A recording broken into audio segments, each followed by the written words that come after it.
نشستم به در نگاه میکنم، دریچه آه میکشد. تو از کدام راه میرسی؟ خیال دیدنت چه دلپذیر بود. جوانیم در این امید پیر شد. نیامدی و دیر شد.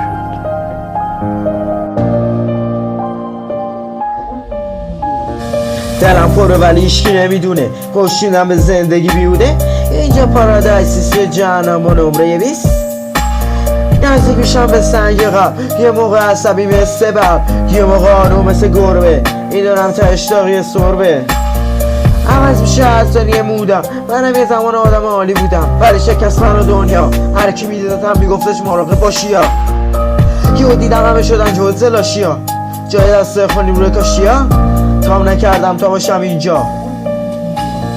قوی بودم مثل اینجا ولی شکستن و پارادایسم. یه چیزایی میگفتم توی جای بیجا. کم حرف مثل همیشه واسه توی دلم جمع میشه. یه وقت زندگی بده میگم آجی دوربین مخفیه. این همه بدبختی واسه زندگی سر چیه؟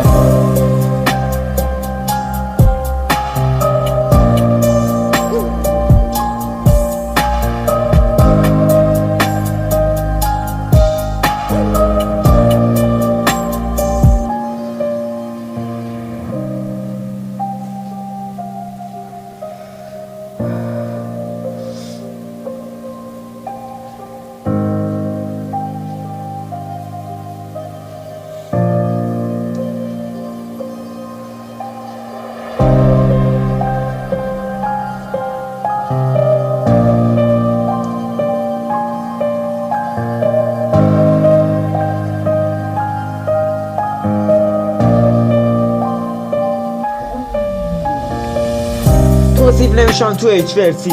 شدم یه آدم ارسی. خدایا کجایی میخوام بکنم ازش شکایت. زندگیمو شو یه جور حکایت. میگذره زندگی کلیشه. یه مطریات کلیشه. نسبت به آدم با قافی هستم چفتر. از همه جا زده میشد قیدم. میگرفت گریم وقتی میدیدم کسی مثلم نیست بینم. وقتی شروع کردم زدم شعرامو هی خط و خط تا زمانی که هی روی دستم میومد خط. الانم همه چیز رو میبینم با تنها حسم. استش نفرت پیدا میشه تو هر مصرع به مصرع. ولی دیگه بستمه. اینجا آخرین اپیزودمه.